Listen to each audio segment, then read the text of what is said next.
Hello and welcome to the Business Success Show. I'm your host, Kim Davis, and during this podcast series, I'll be interviewing the leaders of the world's most iconic brands to discover the secrets to their success. Plus, I'll be sharing with you tips and ideas on how you can apply these lessons to your own life and work. So come with me as your next business success lesson starts now. First and foremost, thank you so much for joining me today, René. Look, it's a privilege and a pleasure, and I've been really looking forward to this. Awesome, fantastic. I want to introduce you to my audience. We're going to be talking to René Carayol today, who is one of the world's leading executive coaches. He's worked with some of the biggest CEOs of the biggest companies, Fortune 500 companies, FTSE 100 companies. He's also the author of the amazing book, Spike, and he's one of my good friends, and I'm very proud to say. So welcome again, René. Pleasure. Thank you. I want to start off by reminding you when we first met, the first thing you did was you said, you've got that look on your face that says, uh-oh, what's coming up? What did I do? Exactly. No, it was all good. We sat down, we met in a hotel lobby or cafe, and you sat me down and you asked me, Kim, what is your story? Tell me your story. And I'd like to flip that onto you today and say, René, why don't we start with, can you tell listeners your story, please? I've got a very straightforward story, Kimberly. My parents came from Gambia, West Africa in the early 1960s to London. Gambia was a British colony. And like many of the immigrants of that age, my parents were middle class. Dad was a diplomat. Mum would never have worked in her life if they stayed in Gambia. But Gambia only had primary and secondary education. We didn't have tertiary, no colleges, no universities. They decided they wanted their children to get degrees, and they'd all go back to Gambia and live happily ever after. They sold up everything, came to London, but despite the fact they were middle class, that total only gave them access to not the best housing, which meant not the best education, which meant life was going to be tough. I was lucky enough to get to university. I got my degree and I ended up at Marks and Spencer. And as far as my mum and dad were concerned, job done. Got him a good job, time for us to go back to Gambia now. They went. My brothers and sisters, we're Brits by then, we're Londoners. We stayed.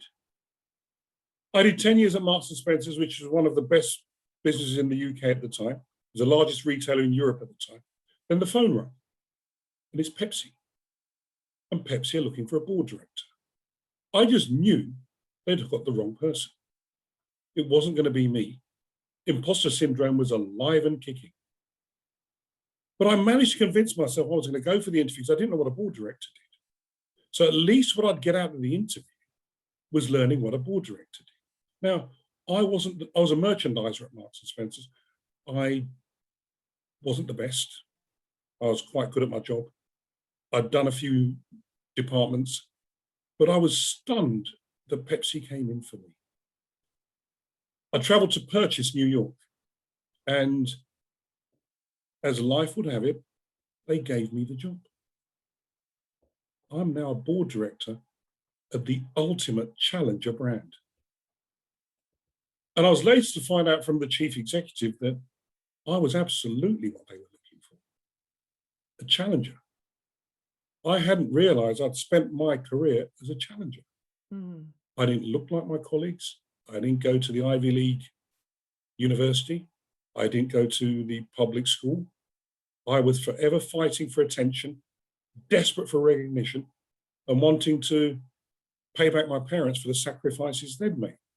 So I was prepared to wake up a little earlier, run a little faster, jump a little higher, but desperate for that recognition. What was Pepsi? Challenger brand. Run a little faster, jump a little higher, and son of immigrants was precisely what they wanted. And amazing. I thrived over 3 years.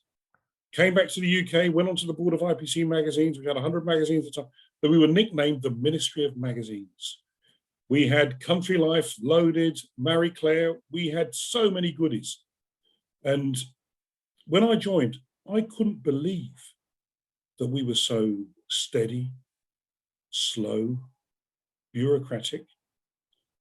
And at a particular board meeting, I raised, why can't we do a management buyout? A year later, we raised £860 million, 10 of us on the board.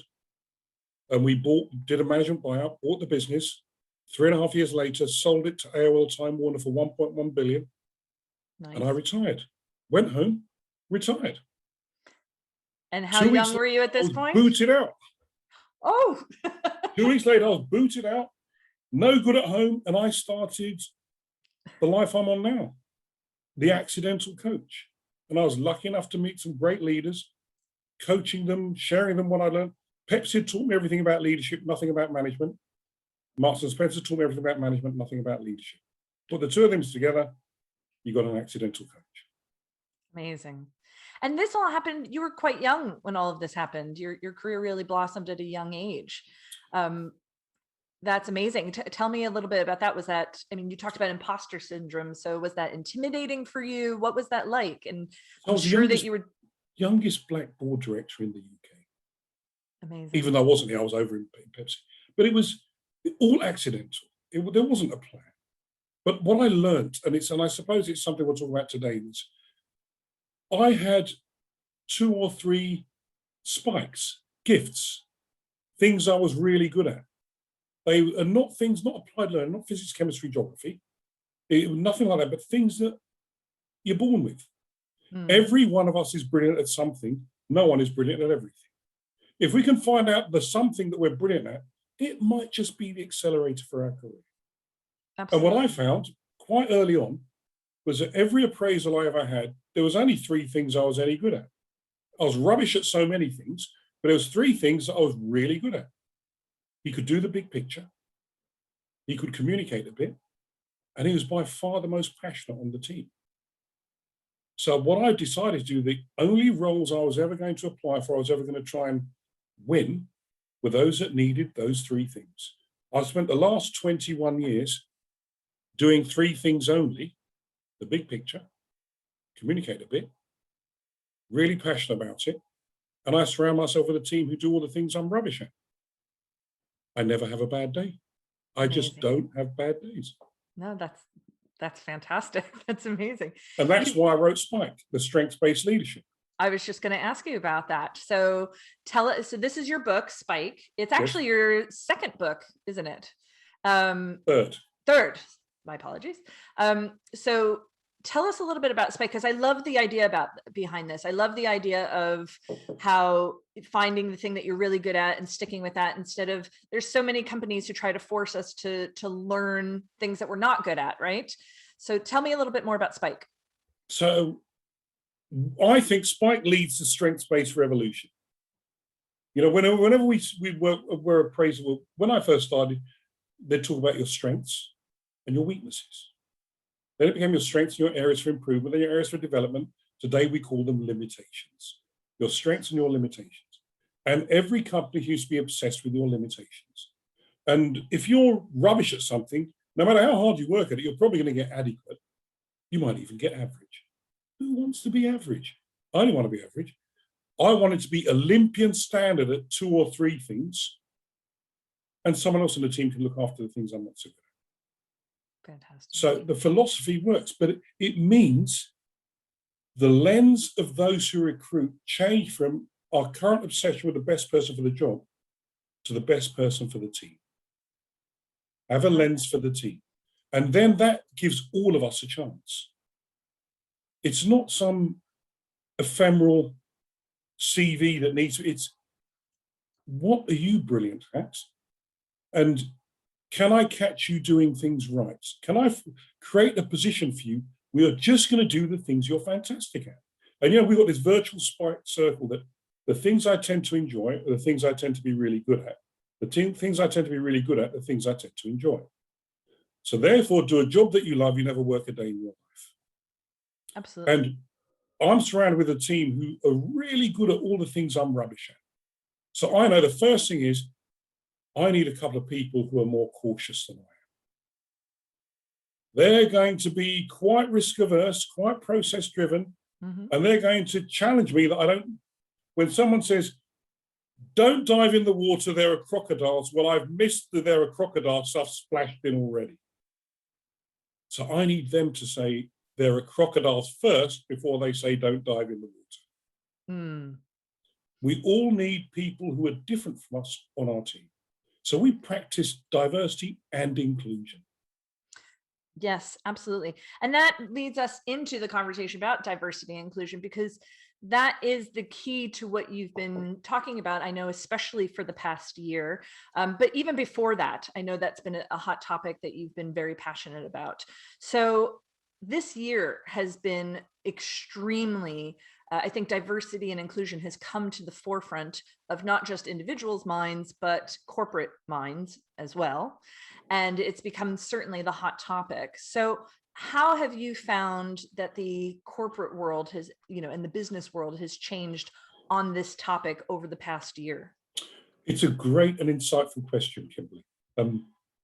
If someone had said to me 20 years, 30 years ago, there'll come a day when business will be driving inclusion better than government, better than the public sector, better than academia, in fact, better than anyone else. They will be the trailblazers. They will be the game changers.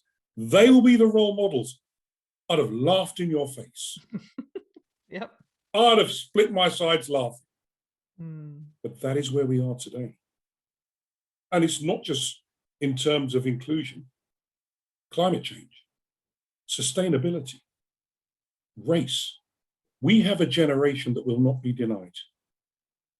They're more assertive, they're more joined up, they are more tech savvy, they're better educated, they're better traveled, they collaborate better, they're beyond faith, they're beyond race, they're beyond.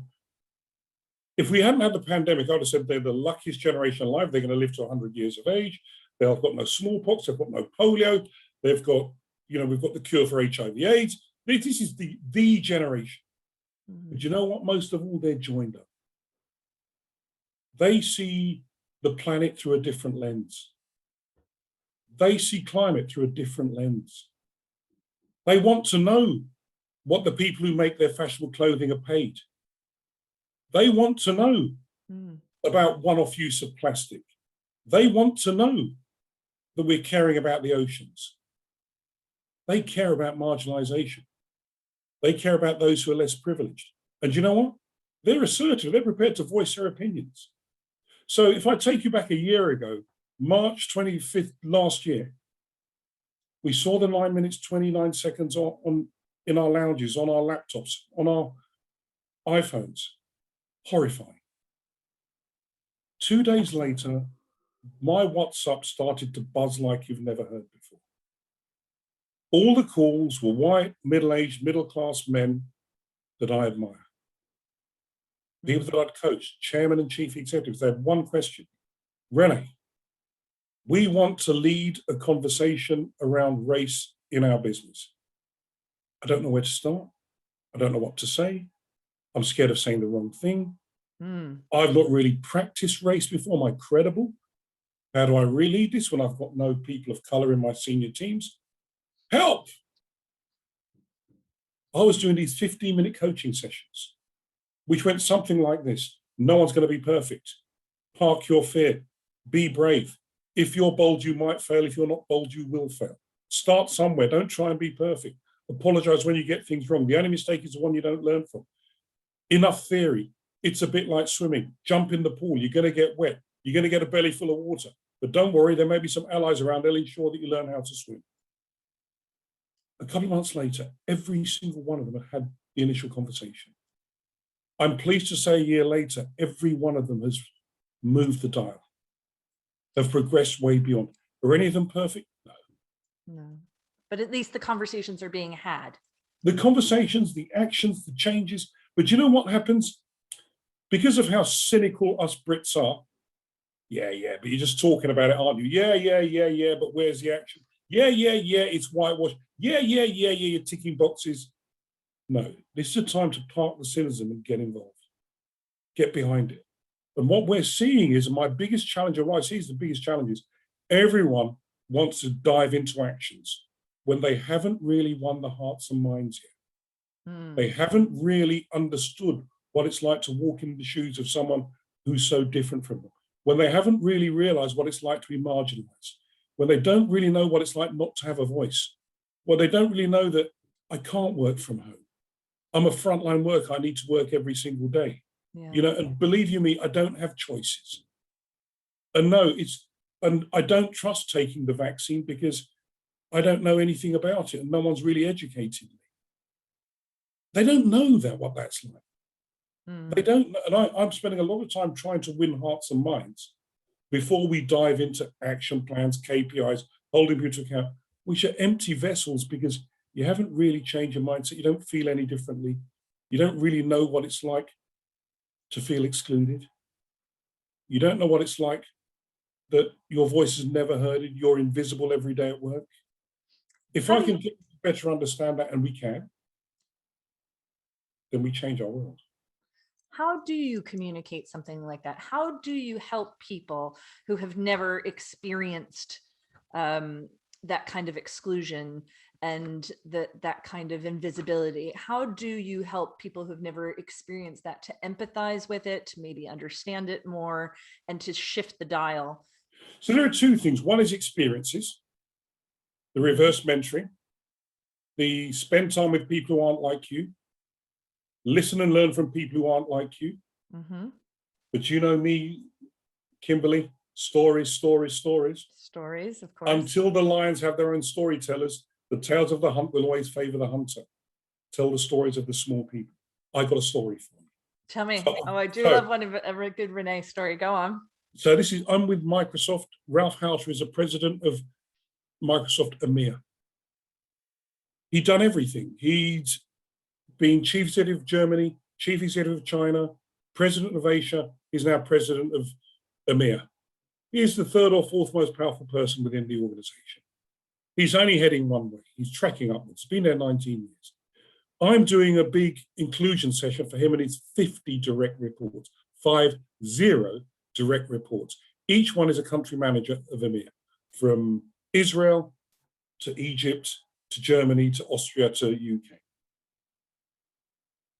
I spend an hour with him and his team, winning them over, preparing them for the session I'm going to do. The following day, I get a call from Ralph's office saying he wants to spend 15 minutes with me. Something I said the day before really moved him. He just started checking. We spend 2 hours. And Ralph tells me the following story. He said, given what I'd said to him about walking in other people's shoes, seeing the world from those who are less privileged, and with all of his privileges, he said he went home and he was talking to his wife about some of the things I'd said. And he's got 4 really good friends of mixed heritage.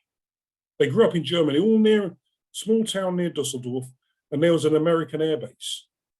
And these 4 guys, their fathers were African-American airmen with servicemen who worked out of the air base. They married German women and stayed on in Germany. Okay. And their sons, they all went to school together.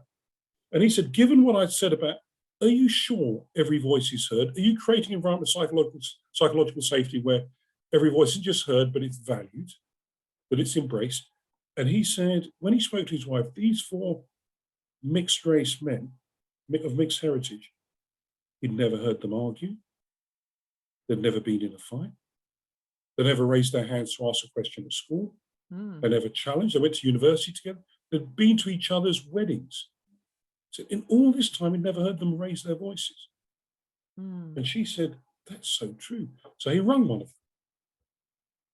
And he said, I've never heard you in an argument, never heard you raise your voice. Why is this?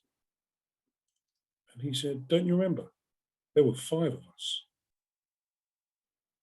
He said, when we were at school, when we were 12, one of the other mixed heritage boys, whose father was an African-American serviceman, he had a fight at school and he got beaten up badly by a gang. And his father came to school the next day to complain. That night, their house was firebombed and they were all killed. Oh my God. So our fathers pulled us aside that you will not argue. You will not fight. You will not raise your hands. He said it made him realize he'd never walked in the shoes of someone who was different. He hadn't even noticed that they never raised their hands or raised their voices. Welcome to the world of inclusion. Amazing. And it's through those stories Yeah. of sharing each other's experience, our lived experiences, walking in each other's shoes and realizing, those of us who are privileged, and it's not that we should be made to feel guilty or ashamed to be privileged. It's how can we use that privilege to help those who are less privileged? Yes. Yes. And I think, Kimberly, we can change this. Mm. And it's changing at a pace, but we inspire people to change. It's through optimism we're going to change the world. It's not through negativity and despondency. It's optimism. And you've heard me say this, nothing is best done alone. We need to do this together. And to me, when I'm coaching all my people in inclusion, it's look out for each other, look after each other. Look out for each other, look after each other. You and I have had some really great and insightful conversations around, well, a lot of different topics, but I want to focus today on some of the topics that we've had about race. Now, you and I know one another, and I feel very comfortable around you, and I know I can ask you anything, and I appreciate that very much. What would you say to people? Can I say something else first, Kim? Yes. That's really important about our relationship. Yes. And this, we have to be able to have uncomfortable conversations around race. Yes. We have to. And I think what I love about you is you're not afraid to ask it. And I think if you're not afraid to ask it, I cannot be afraid to answer it. Oh, that's very sweet. That's great, because here's the question. I've got two hard questions for you now. Please. Please. I want to ask you first and foremost, for people who are, it doesn't even have to be black and white, right? It can be to somebody who's Asian, who's just different cultures, whatever it may be. But what do you say to people who want to embrace that, who want to ask questions, but are scared? They're worried that they're going to be insulting. They're worried that they're going to say the wrong thing. They're worried that they're going to be labeled somehow as racist, because I know a lot of people are worried about that these days. So what do you say? How do you start the conversation, and how do you do it in a way that makes you both feel open to that conversation? So I don't know if you remember the first time you and I talked about race, you said to me, Ren, I hope you don't mind. I hope this doesn't offend you. He kept just ask me, will you? Just ask me. Just spit it out. I think the thing is, if you take a moment to say, I'm sensitive to your sensitivities, then you've asked permission to be rubbish. And we have to start somewhere. And I think language is important, but intent is vital. Absolutely. And I think sometimes people are clumsy. I think what I say to everyone is, we have to speak up, speak out. Do not be afraid to be assertive and correct, but do it with forgiveness, because that becomes then a learning opportunity, an educational opportunity. I had the other day, my 82-year-old neighbor who has no more next of kin. She's as grumpy, she could be grumpy for England. She's the grumpiest person I know. And over the last 9 months, me or my son or my daughter, every morning, we tap her glass door just to ensure she's okay. She comes, no acknowledgement, never opens the door, and just grumps at us. I know she's okay. I dread the day when I tap the glass and she doesn't. And she doesn't remember she's given me a key. Oh, okay. So if it doesn't happen, I'm going to open the key and I'll do whatever's necessary. Yeah. But it's important. Her language is atrocious. She'll talk about me and my kids as the colored people next door. And I'll have to say to her, Michelle, black. Of course, René. Next day, the colored people next door. I'll say, Michelle, black.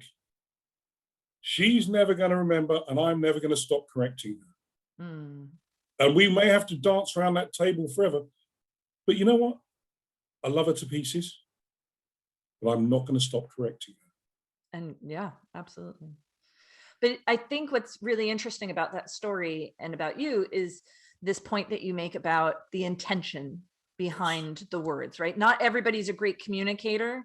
Not everybody's great at articulating their thoughts and their feelings. And some people aren't even in tune and don't even know what exactly that they're feeling.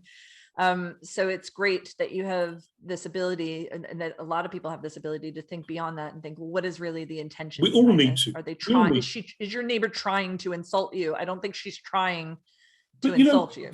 I think so. There are people, all of us have different risk appetites, risk quotients, and tolerances. And my son, all of this washes over him. My daughter is a little bit more coiled spring. Don't go there. Do not go there, because she's coming at you. She's coming for you. Okay. And both are correct. Yeah. No one has the right to insult me out of their ignorance. No. Educate yourself. But what I'm saying I say to my daughters, you deserve the right to tell them off once. But do it with forgiveness, because if they're worth their while, they will have learned. Yeah. And we've helped them. Yeah. But I just wonder sometimes that some people, we get but all lives matter. We still get that. And I'm still it's gonna raise my heels. I'm gonna challenge you. Yeah. And how does it make you feel when people say that to you? When people correct you? So I told you about, I was coaching these chairmen. One of my favorite guys, he called me up and he said to me, we had a terrible dinner last night. It was the day after the tragic murder of George Floyd. He said, we had a terrible dinner last night. He said, my daughter's not speaking to me. My wife slept in another bedroom, and my son's packing his things to leave the house. I said, what did you do? He said, I was arguing that all lives matter. I said, right. And we had the conversation. And what did you say? So I gave him the old analogy that, if we look at all races, of course, all lives matter. But in recent times, there is a particular race in most Western developed societies that is more marginalized than others. And if we look at ethnicity pay gaps, we look at the jobs they do, we look at their life expectancy, we look at their healthcare, we look at everything, they are the bottom of the pack. And if we can practice inclusion, a rising tide floats all boats. But imagine you're living on a road where each house is a different race. As we speak today, the house that represents the black race is on fire. We all need to get together and put that fire out. Otherwise, all the other houses will catch fire as well. Next year, it might be a different house. But today, it's the black house. And I need your support. And I need your help. What did he say? You have it. His son didn't leave. Great. He went back and he apologized. But he learned. Yeah. And we all of us, none of us are perfect. Let's remember that. No. We all deserve the right to be educated. Absolutely. And what I really like about that story too is the fact that there's that willingness to learn, which I think a lot of people have, but a lot of people don't think other people they're talking to does have it. They assume they don't and that they're blocked, instead of opening the conversation up and realizing if we listen to one another, if we learn from one another, if we're willing to adapt. Beautifully. Think the best of each other. Yeah, absolutely. But you know what? Despair is easier than hope. Yeah. Yeah. It's a bit harder.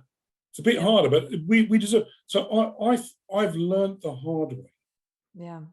We're not going to do this on our own. The bit that surprised me most was I'm working all these businesses, all doing great things, is the biggest gap is generations, not race, not gender, not sexuality, not disability. The biggest distance is generations. There's a generation that just gets this. Yeah. And there's a generation, unfortunately, my generation, those are my vintage, we're stuck. Yeah. We're hurt, we're despondent, we're angry, we're divided. And nowhere does this play out more for us than Harry and Meghan. Yes, absolutely. What did You you just think of need to that? look at that debacle. Yeah. I mean, I just wonder Mm, how different would it have been if the House of Windsor, our royal family, which we're all proud of, had tried inclusion. I wonder if they just thought, do you know what, Meghan's a little different. Instead of asking her to march in line and fit in and become one of us, she might just reflect the subjects that we serve. Wouldn't it be wonderful if we could accommodate her, embrace her, value her, celebrate her as we did at her wedding? And you know what? We've got a bit of form here. From Lord Snowdon, from Mark Phillips, from Sarah Ferguson, Princess Diana. How many more failures do we need before we try inclusion? mm. What do you think that the royal family could have done different? How could they, if they had taken on that mentality that you've just explained, how could they have changed and adapted? And what would you advise them to do to include Meghan and make her seem really included in the family? No different to all the businesses I'm working with. So every time we work with a business, we meet what I call the incumbency. Though the incumbents who are in authority or in power have been there long, when we go to Microsoft, it's the engineers. If I go to L'Oreal, it's the senior women. But usually, it's your white men. And what I hear from them all the time is, we're being positively discriminated against. We're being left out. All the benefits for everyone else. You're diminishing us. And I'll say there's nothing positive about discrimination. We're not practicing any of that. But we are practicing an even playing field. We are going to look for talent in different places, and it's going to be a meritocracy. There's room for all of you, all of us. And what we're going to do is include you even more. Your voice is valid. Your views are valid. I want you to be part of it. Will you climb inside the tent? But, you know, get comfortable with everyone else being different to you. Spend some time with people who are very different to you. What a great learning opportunity. How about a little bit of reverse mentoring? How about you spending some time in someone else's home? How about royal family coming out and instead of just doing a 30-minute handshake, spend a day and the night? One of the Come and things spend some time with people who are so different than you. Yeah. I think one of the things that I found the most interesting about the Oprah interview with Harry and Meghan is that Harry came out and said, I've always known about racism. I knew all these things existed, but I didn't experience it firsthand until I experienced it through Meghan's eyes.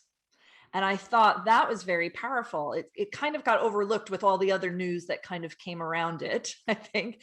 But I thought, wow, to be someone who has always been involved in charities and things and had those conversations before and been very much a public figure who was expected to be leading the way on those things, but not really actually having that thing that allowed him to really empathize and relate properly. And then all of a sudden now having it, it's given him complete perspective, a completely new perspective, and changed the course of his and his family's life. Kimberly, you know this. Yana in my team, Yana's Russian. Yana's been in London for 9 years. And you know, as I always say, that New York, I love New York. It's a cosmopolitan city of America. But London is a cosmopolitan city of the world. You know, it's just, so Yana comes to London. She joins our team 3 years ago. And she tells me a story. She's made no friends in London.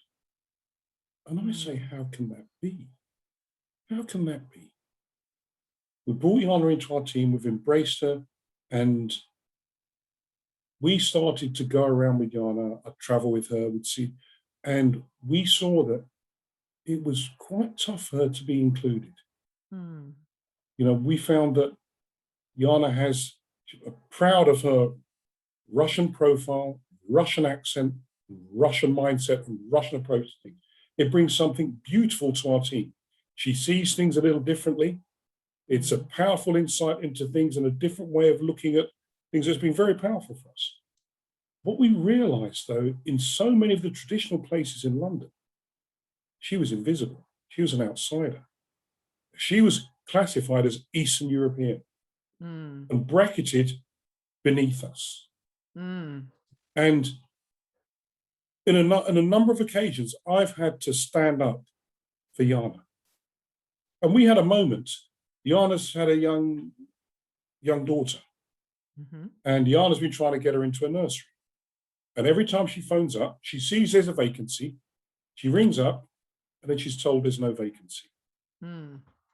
So I rang up for her. I got the vacancy. I don't sound Russian. No. It just, it hurt all of us. Yeah. But in a way, it's the story of inclusion. Yeah.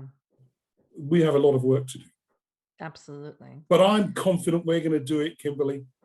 There's a generation here that I'm so proud of. I'm so pleased with. For every story of failure I can tell you another 100 stories of success. Which is fantastic. I'm glad that you're out there doing this and, flying the flag. And but we have to call it. And Kimberly, and I know that I've changed. There was a time when I wouldn't call it. I'd feel it was career limiting. I'd feel I'd be labeled difficult.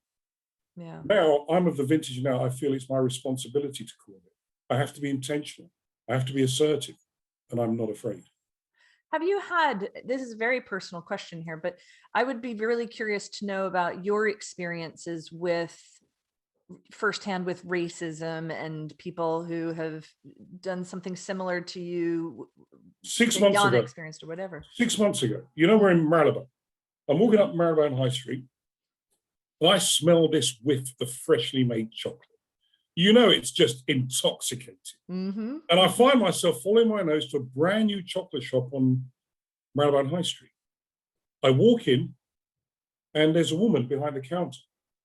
She doesn't even acknowledge my existence. But I don't care. I can smell great chocolate. Great. There's a young man behind the second counter. He comes out and says, "Excuse me, sir, can I help you?"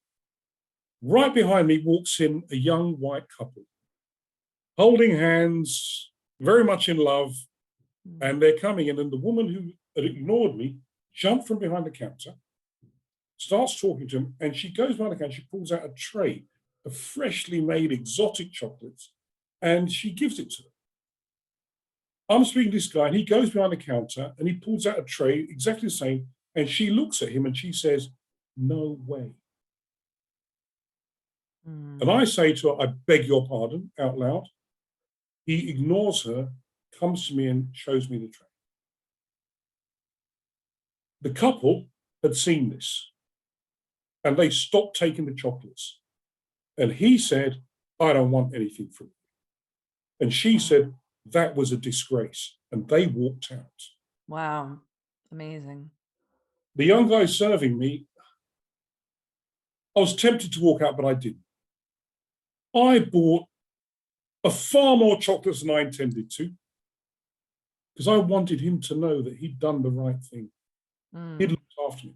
As I was leaving, I went up to her and I said to her, "I will never come back to this shop again." Now, 10 years ago, I might not have said anything. 10 years ago, the young couple might not have said anything. 10 years ago, he might not have served me in the way. 10 years ago, I wouldn't have bought as much chocolate. But I wanted her to feel, here's some feedback, here's the gift of feedback for you, and here's the gift of feedback for you. That was 6 months ago. Yeah. But I think now I've left them a lesson. Yeah, absolutely. And I had some allies. Yeah. Do you think that it would have been the same experience without those allies? I think I might have been a little rougher. Look out. I think I might have been. I know where your daughter gets it from now. I might have been giving them a little bit more direct feedback. Yeah. Do you think there's been progress? Do you think that everything that happened with George Floyd and Black Lives Matter and all the things that have happened this year, as horrific as they were, do you think that they are I saw President Biden said to George Floyd's daughter, bent down. He said he bent down to talk to her, and she said, my daddy's changed the world. Do you think it has changed the world, or you think this is just a temporary thing and then we're right back to where we were? Or do you think the younger generations coming up are really going to, in 40 years from now, there's going to be a whole within other 7 story? days of George Floyd's death, there were 80 Black Lives Matter marches in 80 different countries. We've never seen that before. Embarrassingly, only one country had an anti-Black Lives Matter march, the UK. But I was having this chat a couple of weeks ago with some of my friends, Black friends. And I was saying to them, seismic changes, tectonic plates changes in terms of race. I would never believe this. And they were arguing with me. And I suppose I have a particular framework and lens. I'm spending my time in the boardrooms and the C-suites of UK PLC and Fortune 500, big multinationals. I said to you before, I've never been busier. Before you, I was doing HSBC. I did Chief Executive Noel Quinn. I'm doing inclusion for him and his 215,000 people. They could not be taking it more seriously. A little clumsy, but really, really taking it seriously. Before that, the hour before that, I was with the top team at City Fibre, the third broadband service in the UK. Couldn't electrify. Younger, took on 1,000 people in the last 12 months. They've never been in the same buildings together. They're all working in different places. I did an hour's Q&A on race. Last week, and maybe this is the most telling of the lot, we've got a little exercise we do, a little breakout in a workshop, where we say to the audience, give me, we call it rose and thorn. The rose is, give me an incident in the last 3 months around race that really impressed you. The thorn is, give me an incident around race in the last 3 months that's really depressed you. Personalize them, business or at home. We had 250 people in the audience. We're doing this on Zoom. 90%, and they had to put their stories in chats. Right? 90% of the positive experiences were to do with younger people. Doesn't surprise you. No, doesn't surprise me. 90% of the frustration ones were to do with older people. We have work to do, Kimberly. We have work to do. And I think when I look at the reporting of Meghan and Harry, it reflects that. All our royal correspondents stuck in a different age. All of our tabloids stuck in a different age. You go onto social media and the younger platforms, you'll see the amazing support for Meghan and Harry. You look to old media, we're in the empire. It is, I have found that very interesting, the very stark difference between how the UK portray Harry and Meghan versus how the rest of the world, and especially America. Now, to be fair, America probably doesn't know the ins and the outs and haven't seen them in the headlines for years and years and years. So I keep telling people, America is all about taking Brits in who are unhappy with Britain. But you know what? You're sort of making a great point, though. Right. Because the thing is, it's accept everyone. Yeah. And I think because we want to categorize, want to put people in boxes and pigeonholes, inclusion is, I don't give a who you are. I'm going to include you. Yeah. There's something refreshing about that. But I think there's something deeply, deeply worrying that because, and it's not just Meghan, let's be clear, Diana got the same treatment. Yeah, yeah. Sarah Ferguson, she got the same treatment, Duchess of York. Yeah. And Princess Margaret's consort, Earl Snowdon, got the same treatment. Princess Anne's first husband, Mark Phillips, got the same. There's form here. Don't tell me it's about Meghan. If your family is so bloody dysfunctional, try a bit of inclusion. Try a bit of inclusion. It tastes wonderful. You just have a little bit you know what? Just try it for a moment, see if it works. Yeah. And I've used them, but I use lots of examples. So we put a picture up of the England football team that's going to be chosen for the up-and-coming European Championships. Mm-hmm. And now when he picks a squad, when he picks the team is going to have 5, 6, 7, or 8 black players. And you're going to think diversity in action. What you're not going to say is inclusion. Because you know what's going to happen, tragically? If England lose, the black players are going to be slaughtered on social media. Nothing said of the white players. So we're good at diversity. Yeah. So as we say, diversity is a fact, inclusion is a choice. I like that. Yeah. Diversity is, and inclusion is the choice. I like it.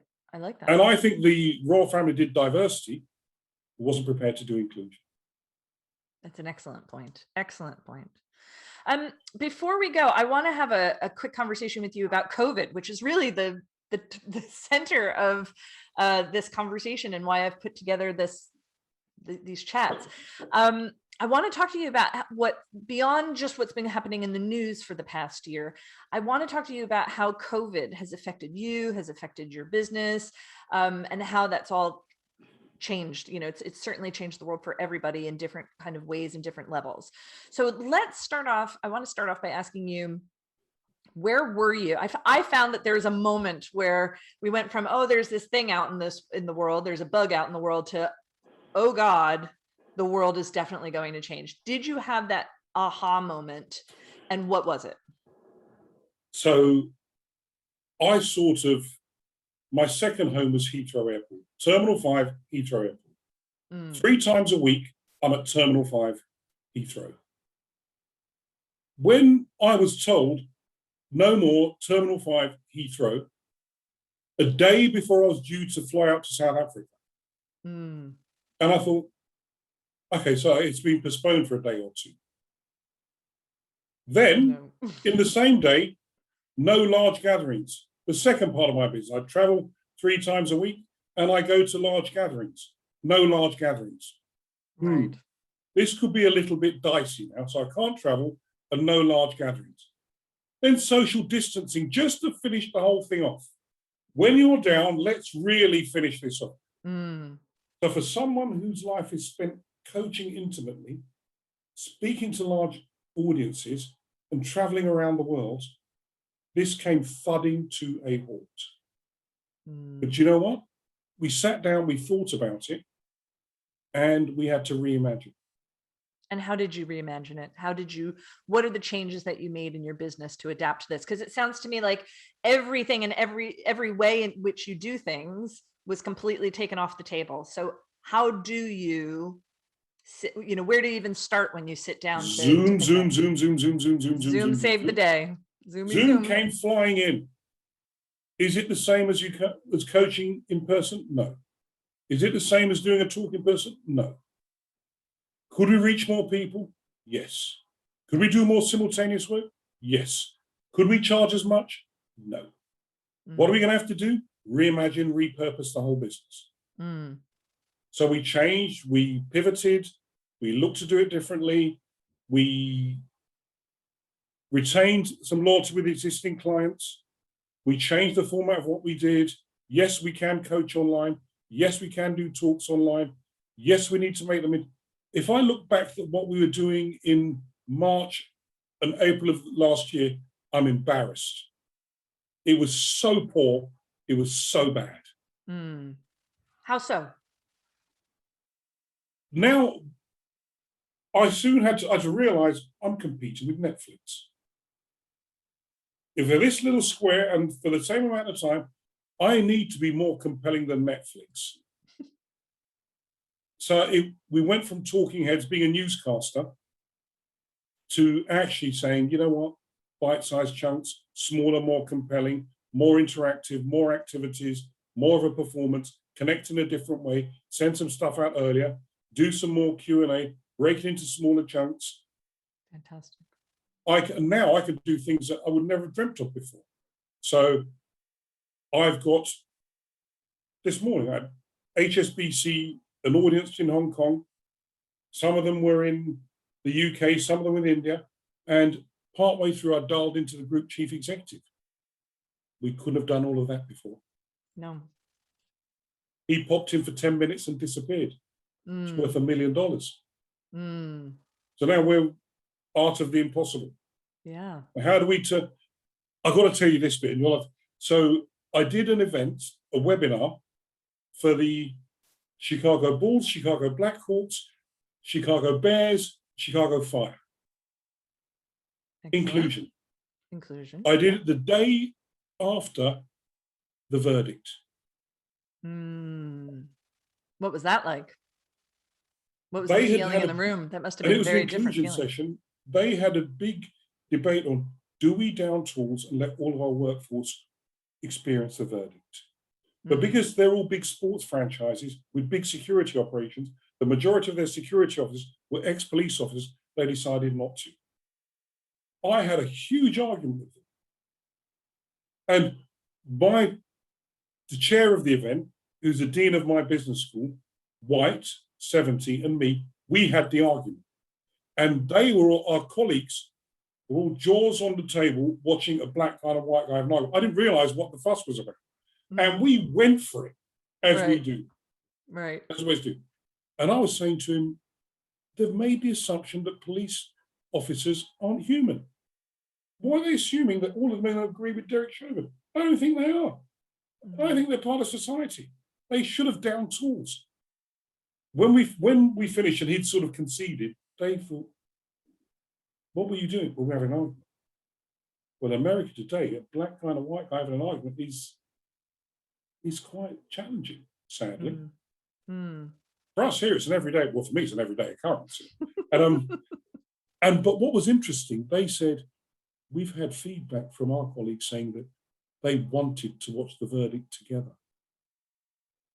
It was that important for America. Yeah.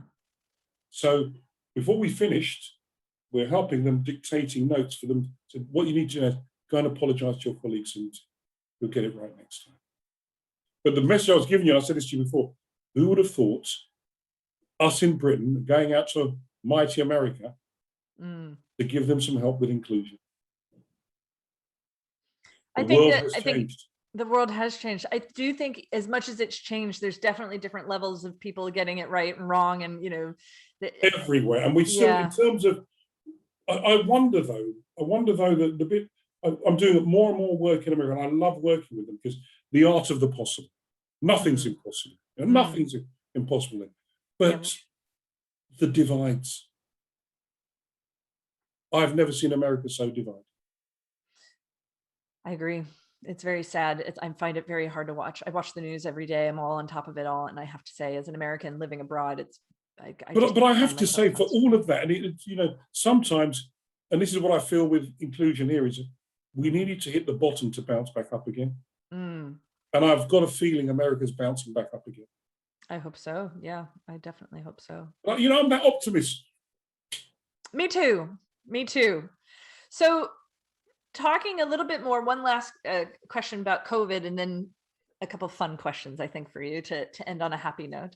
I'm curious about mental health, because that's a big hot topic these days with COVID as well. So how has COVID affected your mental health? Has it been business as usual? I know you've had a very busy year and things have gone really well, but have you found this past year challenging from a mental health perspective? Personally, no, but I've looked at some of my team. Yeah. I've looked at some of my family. I've looked at my kids. And I think, especially from the Black community, I think what COVID has helped us do is talk about it. Yes. And talk about it in an informed way and in a caring way. And I think whereas before it was one of the unspoken truths, I think what's happened at the moment now is we're inquiring. Anxiety, depression, loneliness, isolation. We're starting to, in the very early days, there's about 6 of us all used to play football together for many years on a big WhatsApp group. Back in March, April, we lost 10 of them. They were frontline workers. 8 of them were bus drivers. And in the early days, people just kept coming into the buses, and they're sitting right in front of it, Yeah. in the front line. And what we learned was many of them were ethnic minorities. They couldn't take days off. No. They can't afford to financially. And it took 3 months before they moved passengers to coming through the middle doors. In that 3 months, we lost 8 of our colleagues. I'm so sorry. And what it did for the group, as we realized that we needed to look after each other. And to have loss in that level of multiple, and we all grew up together. And I realized then that we weren't able to visit, we weren't able to put our arms around people, but we found ourselves calling each other on a regular basis. It brought you guys closer together. Yes, because you were thinking, who's next? Yeah. And it took some time before we realized it's because they were bus drivers. Right. Because as you grow older, you don't even know what each other does. You just remain friends. Right. And it was when we found out that they're all bus drivers, it's sort of, it's a hard truth. Oh, I'm really sorry. Gosh. Yeah, it's this year has been horrific, and these stories that you hear are certainly horrific. So there's been a lot of negativity, but like you said, there's been a lot of positivity There's that's been happened a lot. too. I think the bit that I think that people that don't know each other, we've lived in the same locale for ages, and we've been neighbours, or so my greatest one is my Michelle next door, my old complaining neighbour. Your grumpy neighbor. He was moaning the other day about our postman was coming later and later and later. And I came down, and she was down there, and she said, look, he's late again. And I said, Peter, Michelle tells me you're coming later and later. He said, I am a bit, looking down at his shoe. He said, why? So, well, it's Roger at 88. Roger's getting on a bit, he's losing his eyesight. So now I don't just drop his mail, I sit down and read his mail to him. Oh, wow. And I thought, you know what? That's a wonderful little moment. Yeah. And out of all the toughness we have, out of the pandemic, found look out for each other, look after each other. Oh my God, that's really hit me hard. Like, you're gonna make me cry, René. René, you're gonna make me cry. But it's just the beautiful touch of kindness. Yeah, that is amazing. I have to say, in my development too, I've been locked away for the best part of a year in my flat. And my neighbors, through the technology, through WhatsApp groups and all the rest, we have managed to connect. And it's like my front door has become a little portal of where we do baking, and I leave some baking goods and then tell them, and they come and collect it. Then they leave me baking goods, and it's so sweet. People I've never even seen their faces before, connecting and reaching out and helping to support one another. It's been just amazing. Right. Final questions, fun questions for you. Have you picked up any new hobbies in the past year? Through your lockdown time, have you started baking? We're going to see you on the Great British Bake Off. Cooking is, well, I used to cook years ago, but I've never had the time. Right. Now I've got the time, and it's cooking again, and it is, and I mean extravagant cooking as well. Oh, really? Okay, well, time. Where's my invite, René? Yeah, I'm working on it, of course. No, but it's great now because it's therapeutic. Yeah, you can expand, and all of a sudden as well, my daughter starts to grow herbs and spices in the garden. So it's lovely. It's cooking and reading have come back. What's your specialty? Italian. So Sicilian, in fact, Sicilian. Fantastic. And what have you been reading? You said you've been reading. What's your favorite book, if you were going to recommend a book to anybody? So I did The Catcher in the Rye again. Excellent. I hadn't read it, forgotten. Classic. I've been reading American classics. There are some Hemingway. I mean, got back into it. There are some fantastic, the old classics.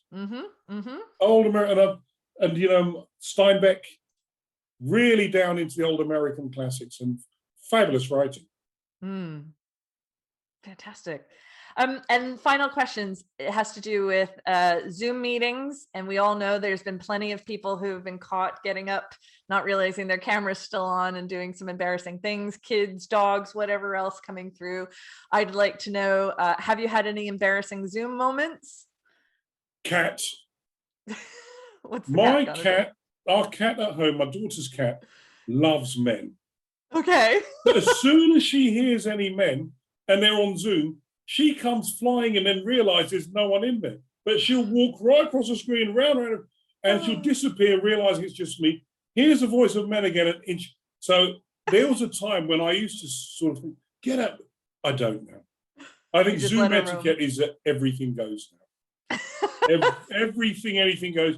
So I'm used to having a very serious coaching conversation with a cat and his tail up, walking up and down across the front of the screen. And what do you do? Oh, that's hilarious. And have you been guilty? Be honest now, René. Have you been guilty of wearing pajama bottoms during a Zoom meeting? Of course. Of course. I mean, what percentage? What percentage? Tracksuit bottoms, shorts. I can spend, before now we're back in Oslo, I spent months in shorts. But you know, now it's really strange, Kimberly, because tomorrow I've got a meeting with the chairman of some private equity business in Pall Mall, sort of posh London. I'm not going to wear a suit. I'm not going to wear a formal shirt. I'm not doing any of that. Zoom has changed you forever. Yeah, nonsense. I'm not doing that. I'm not sure if they're going to let me in, but I couldn't care less. Once you've got a taste of that comfort level, you can't go back. Informality works. It works. It just works. And why not? I'm going to include you. It's all about inclusion, and that includes your shorts. Accept me for the way I am in my pajamas. I accept you. René, thank you so much for joining me today. It's been great. Look, I've really appreciated you joining us. And what can we do if we want to get in touch with you? How do people who are listening reach out to you? They'll get me everywhere. It's just renecarayol.com, but I'm on Instagram. You'll get me on LinkedIn. You'll get me on Facebook. You'll get me on Twitter. You'll get me on YouTube. Wherever you want to get me, you'll get me. You'll find you. And I'll include you. And he'll include you. I love it. Thank you so much, René. My pleasure, Kimberly. Great to talk to you. Great talking to you too. Bye-bye. Thank you.